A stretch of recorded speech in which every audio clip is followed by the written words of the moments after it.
Part 23. Adu mulut. Selesai mandi, Mas Yudis berganti pakaian. Seperti halnya kemarin, ayah dari anak-anakku itu selalu tampak tergesa-gesa ingin segera pergi dari rumah. Aku hanya memperhatikan perilaku baru suamiku itu sambil melipat baju. Jangan sampai dia melupakan kewajibannya untuk menyerahkan gajinya padaku, batinku.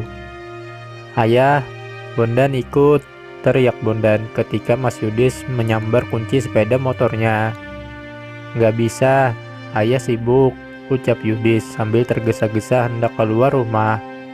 Ayah, ibu sudah bolehin, Bondan ikut, ucap Bondan.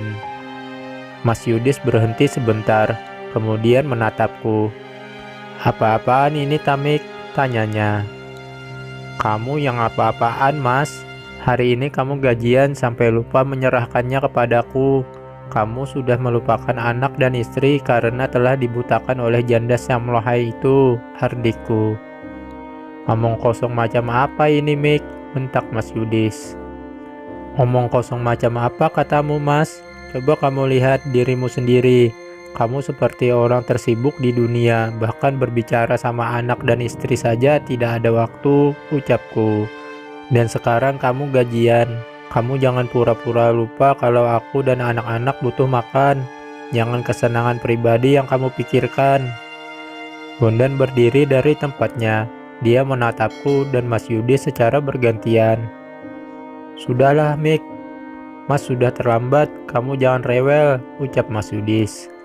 Kesal sekali rasanya laki-lakiku itu menyebutku dengan sebutan rewel. Serahkan dulu gajimu bulan ini, maka aku tidak akan rewel, ucapku. Meskipun entah apa yang akan aku lakukan selanjutnya setelah uang belanja berada di genggaman. Dengan mengatakan tidak rewel, aku ingin hakku dan anak-anak segera aku dapatkan. Tidak rela rasanya jika gaji Mas Yudis dipakai untuk keperluan yang lainnya. Ayah sudah gajian, tanya Bondan sambil menatapku dan ayahnya yang sedang beradu mulut. Sudah sayang, jawab Mas Yudis. Kalau begitu cepat ambil ayam-ayam Bondan. Belikan makanan dulu biar tidak mati, ucap Bondan. Ada apa lagi ini, Mik? Ambil ayam. Ayam yang mana? Tanya Mas Yudis emosi.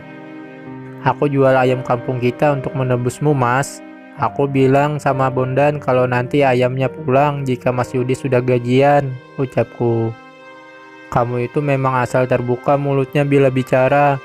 Kalau mau buat keputusan apa-apa itu, sekarang ngomong sama aku, jangan ambil keputusan sendiri, protes Mas Yudis.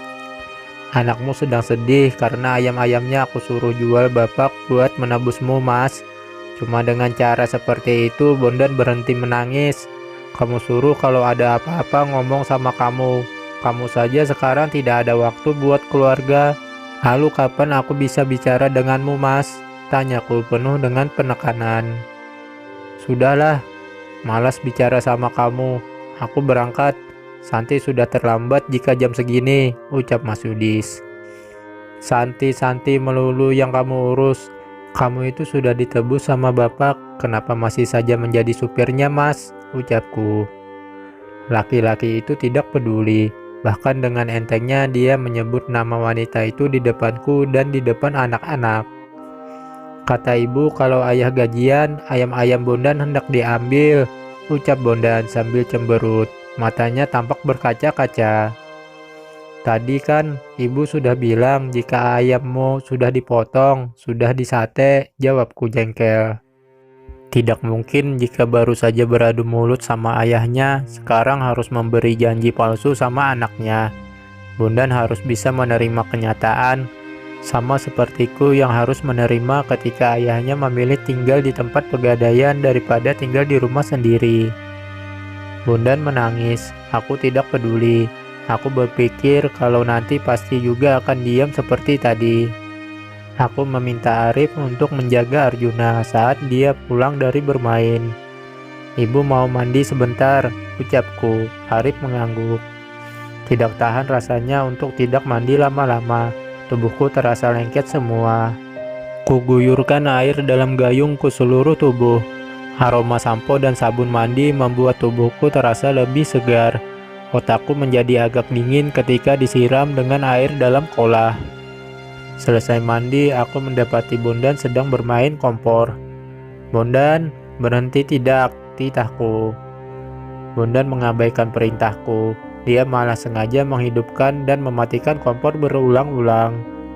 "Bondan," teriakku. Seharusnya Bondan mendengar teriakku yang seperti suara kereta api datang. Tapi tampaknya anak keduaku itu justru menentangku dan ingin membuatku jengkel. Karena panggilanku tidak dihiraukannya, aku mendekat. Aku langsung menjewer telinga Bondan. "Aduh duduk," teriak Bondan. "Kapok tidak kamu? Dibilang berhenti ya berhenti, jangan malah menantang ibu," hardikku. "Kompor itu bahaya, kalau meledak nyawa kita sekeluarga bisa melayang." Bondan mendengarkanku sambil mengelus-ngelus telinganya yang pasti sakit karena aku jewer dengan sekuat tenaga. "Ingat, jangan ulangi lagi," bentakku sambil berpaling menuju ke kamar. Saat berpaling, Bondan kembali lagi menyalakan kompor. "Ceklek!" "Bondan," teriakku sambil kembali mendekati Bondan. "Dinasehati orang tua sama sekali tidak kamu dengarkan," teriakku. "Kata ibu kalau kompor meledak kita sekeluarga bisa melayang. Enak dong bisa kemana-mana kayak burung, tidak usah naik mobil," ucap Bondan sambil melindungi telinganya karena takut aku jewer kembali. "Ini nih yang melayang," ucapku sambil menabuk pantat Bondan. "Aduh Buk, sakit," teriak Bondan. "Dibilangin orang tua, ngeyel melulu. Ini tangan ibu yang melayang," ucapku penuh dengan amarah dan mengulangi menabuk Bondan. Karena kesakitan, Bondan menangis kencang. Hal tersebut membuat Arjuna dan Irawan ikut menangis juga. Aku yang cuma memakai handuk kebingungan siapa dulu yang hendak aku tolong. Tiba-tiba dari arah jalan terdengar mobil Santi lewat. "Berhenti, berhenti," teriakku sambil berusaha menghentikan mobil tersebut. Mas Yudis yang awalnya melengos melihatku berteriak ternyata berhenti. Mungkin karena dia melihatku hanya mengenakan handuk. Mas Yudis kemudian memundurkan mobilnya. "Ngapain kamu? Kayak ote-ote seperti itu keluar rumah," hardik Mas Yudis. "Itu anakmu nangis semua," ucapku. "Nangis, kan urusanmu, ibunya," jawab Mas Yudis. Aku menghampiri Santi dan Mas Yudis.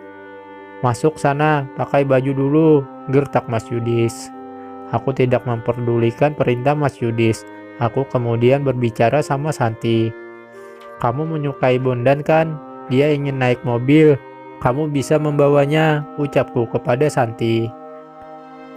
Tapi, tunggu sebentar," selaku yang tidak membiarkan Santi bicara. Daripada pusing mikirin tingkah laku Bondan, biar Mas Yudis dan Santi yang mengurusnya. Lagi pula Santi sudah menyukai Bondan sejak awal. Mas Yudis turun dari mobil. "Jangan main-main kamu Tamik," ucap Mas Yudis. "Siapa yang main-main Mas?" jawabku. "Kemarin kamu tidak membolehkan Bondan ikut Santi, lalu kamu menukar dia denganku. Sekarang apa yang kamu lakukan?" tanya Mas Yudis. "Kamu takut kalau kamu aku tukar dengan Bondan Mas, karena berharap kamu pulang," tanyaku yang menduga jika Mas Yudis berpikir aku berubah pikiran dengan menukar Bondan dengan dirinya. Kemudian aku geret Mas Yudis ke dalam rumah. "Lihat Mas, lihat anak-anakmu," ucapku sambil berlari ke dalam kamar buat menggendong Arjuna yang sudah terlalu lama menangis. Lalu kembali keluar karena takut Mas Yudis akan pergi kembali. Mas Yudis mencoba menenangkan Irawan dan Bondan. Laki-laki itu menggendong Bondan dan mengelus-elus kepala Irawan. Aku menghampiri Mas Yudis sambil menyusui Arjuna. "Pakai baju dulu. Onderdil seperti itu mau kamu pamerkan sama siapa?" ucap Mas Yudis sambil menatap tubuh dan kakiku yang penuh luka akibat kecelakaan beberapa hari yang lalu. Aku diam saja. Ternyata itu alasan Mas Yudis menghindariku. Tubuhku sudah tidak menarik lagi. "Aku tidak sanggup mengurus mereka seorang diri Mas.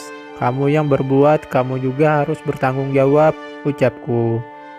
Apa maksudmu aku yang berbuat, Tamek? Protesnya. Kamu yang sudah membuatku hamil dan melahirkan 4 orang anak, Mas. Sekarang kamu juga harus ikut mengurusnya. Jangan malah mengurus janda tanpa anak. Enak ya? Malam-malam ada yang melayani tanpa ada yang mengganggu, hardiku. Jangan berlebih-lebihan, Mik. Jangan memperbesar masalah sepele, jawab Mas Yudis. Kamu kira ini hal sepele, Mas? Aku bukan robot yang bisa bergerak pakai remote. Lihat kakiku, masih sakit dan kamu tega sekali meninggalkanku dengan alasan jijik melihatku seperti ini. Tak kuasa aku menangis. Aku kira dapat menahan air mata dari laki-laki kejam di depanku ini. Tapi nyatanya aku hanyalah seorang wanita yang sangat rapuh. Suara klakson panggilan dari Santi mempengaruhi perubahan raut wajah pada Mas Yudis. Sudah, nanti malam Mas pulang, kita bicarakan masalah ini, ucap Mas Yudis. Tidak bisa, Mas, aku maunya sekarang, ucapku dengan berapi-api. Aku sudah terlambat mengantarkan Santi, Tamek, ucap Mas Yudis memohon pengertian dariku. Entah mengapa dia tampak tidak segarang seperti kemarin. Apakah karena melihat anak-anaknya menangis? Tanggung jawabmu kepada Santi sudah usai, Mas. Kamu sudah ditebus. Seharusnya kamu berada di rumah di antara kami, ucapku. Aku. Kamu kenapa, Mas? Tanyaku. Aku. Katakan kamu kenapa? Kamu kesulitan mencari alasan kan? Katakan saja kalau kamu lebih suka bersama janda Sam Lohai itu daripada berkumpul dengan keluargamu. Sudahlah, sana pakai bajumu, titah Mas Yudis. Tidak akan, karena aku tahu kalau aku masuk ke dalam, kamu akan pergi, ucapku. Aku memang akan pergi, ucap Mas Yudis. Tidak aku izinkan, jawabku. Baiklah, aku akan mengajak Bondan bersamaku biar kamu puas, ucap Mas Yudis. Silahkan, Mas, jawabku. Mas Yudis kemudian menggendong Bondan keluar rumah. Sementara itu melihat ayah mengajak abangnya pergi, Irawan protes. Ayah, Irawan ikut, teriak Irawan sembari berlari mengejar mereka berdua. Bersambung.